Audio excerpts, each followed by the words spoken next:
ఒకటికి మించిన కుంభకోణం మరొకటి బయటపడతా ఉన్నది. దాన్ని బయట పెడతా ఉన్నది మా పార్టీ నాయకత్వం. 15,000 కోట్ల కుంభకోణం రేవంత్ రెడ్డి గారి బావమరిది సృజన్ రెడ్డి గారి కనుసన్నల్లో సైట్ విజిటేషన్ సర్టిఫికెట్ పేరిట జరిగిన కుంభకోణాన్ని బయటపెట్టింది బీఆర్ఎస్ పార్టీ. అట్లాగే సోలార్ టెండర్ల విషయంలో మరి ఏ రకంగా అక్రమంగా 100 కోట్ల కుంభకోణం జరిగిందో బయటపెట్టింది మా నాయకుడు హరీష్ రావు గారు. అట్లాగే నైని బొగ్గు టెండర్ విషయంలో వాళ్లకు మంత్రులకు ముఖ్యమంత్రికి వాటాలు కుదరక మంత్రులకు ఉప ముఖ్యమంత్రికి ముఖ్యమంత్రులకు అల్టిమేట్ గా మీడియాలో పనిచేసే జర్నలిస్టులను అరెస్ట్ చేసే కాడికి పోయిన విషయం కూడా మనకు తెలిసిందే.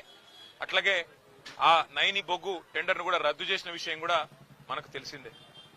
మొన్న మా పార్టీ అనుబంధ సంస్థగా ఉన్న తెలంగాణ బొగ్గుగని కార్మిక సంఘం మా పార్టీ కేంద్ర కార్యాలయం తెలంగాణ భవన్లో ఒక సమావేశం పెట్టుకుంటే అందులో అన్ని విషయాలు ప్రస్తావనకు వచ్చినాయి. ఎట్లా సింగరేణి సంస్థ ఈ రోజు మొత్తం కార్మికుల పుట్టగొడుతున్నది, కేసీఆర్ గారి ప్రభుత్వం ఉన్నప్పుడు ఎట్లా 19,000 వారసత్వ ఉద్యోగాలు మెడికల్ ఇన్వాలిడేషన్ బోర్డు ద్వారా ఇవ్వడం జరిగింది, ఏ రకంగా ఇవాళ కాంగ్రెస్ ప్రభుత్వం వచ్చిన తర్వాత మరి ఆ బోర్డు మొత్తం ఎత్తేసి 11 నెలలుగా బోర్డు మీటింగులు పెట్టకుండా వేలాది మంది పిల్లలకు అన్యాయం చేస్తా ఉన్నారు.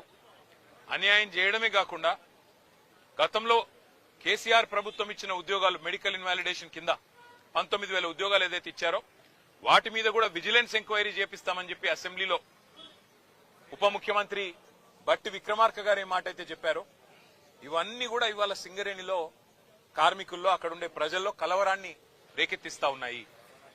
అదే సమావేశంలో మా సోదరుడు మాజీ ఎంపీ ఆ పెద్దపల్లి పార్లమెంట్కి అట్లాగే మాజీ ఎమ్మెల్యే చెన్నూరు సోదరుడు బాల్కా సుమన్ గారు కార్మికుల ఆవేశాన్ని కార్మికుల యొక్క ఆక్రోశాన్ని దృష్టిలో పెట్టుకుని మరి మాట్లాడిన విషయం మీకు తెలుసు.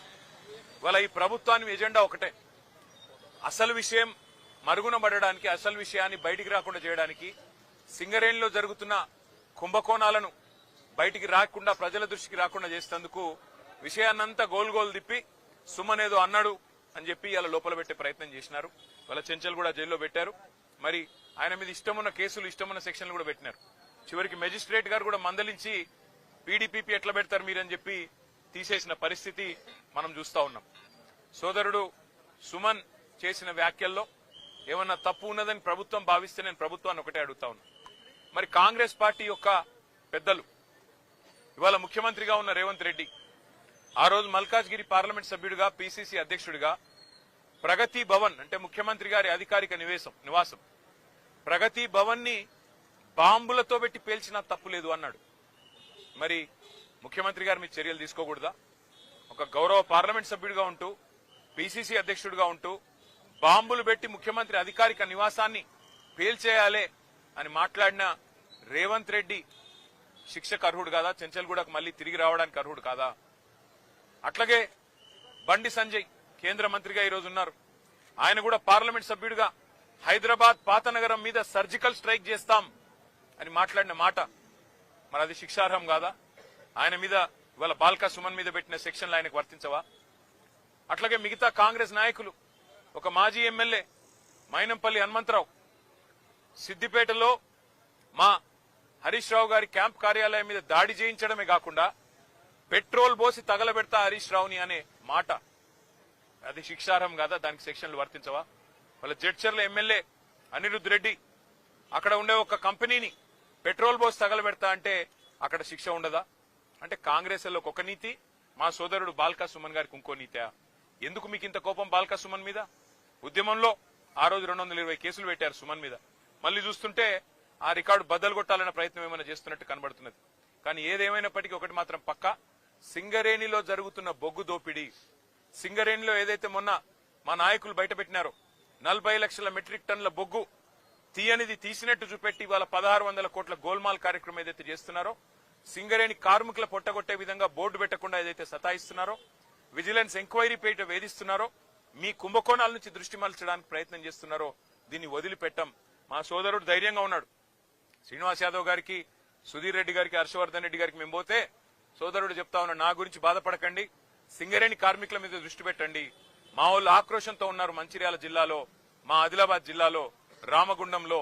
మీరు దాని మీద దృష్టి పెట్టండి అన్న, వాళ్ళ కోసం కొట్లాడండి, నాకు జైలు కొత్త కాదు అని చెప్పి తమ్ముడు చెప్తా ఉన్నాడు. మాకు జైళ్లు కొత్త కాదు, పోరాటాలు కొత్త కాదు, మీరు పెట్టే కేసులు కూడా కొత్త కాదు. కానీ మేము మాత్రం వదిలిపెట్టాం. రేవంత్ రెడ్డి గారు చేస్తున్న ఈ అన్యాయాల కుంభకోణాల నుంచి తప్పకుండా రేపు నేను ఉత్తరం రాస్తాను కేంద్ర బొగ్గు గనుల శాఖ మంత్రి కిషన్ రెడ్డి గారికి. సింగరేణిలో ఇవాళ 40 లక్షల మెట్రిక్ టన్నుల బొగ్గును లేనిది ఉన్నట్టుగా చూపెట్టి రికార్డులు ఇస్తుంటే 49% వాటా ఇవాళ కేంద్ర ప్రభుత్వానికి ఉంది. మీరు ఏం చేస్తున్నారు బీజేపీ నాయకులారని నేను అడుగుతా ఉన్నా. అట్లాగే కుంభకోణం జరుగుతుంటే ముఖ్యమంత్రి గమ్మునెందుకున్నాడు, ఆయనకేం అవసరం వచ్చిందని చెప్పి నేను అడుగుతా ఉన్నా. తప్పకుండా నిజం నిగ్గు తేలేదాకా మా సోదరుని కావాలంటే జైల్లో పెట్టుకోండి, ఇంకో వారం రోజులు ఎక్కువ పెట్టినా తను తయారుగానే ఉన్నాడు, మాకేం భయం లేదు. కానీ వదిలిపెట్టం ఈ అక్రమాలు అన్యాయాలు సింగరేణి కార్మికుల తరఫున.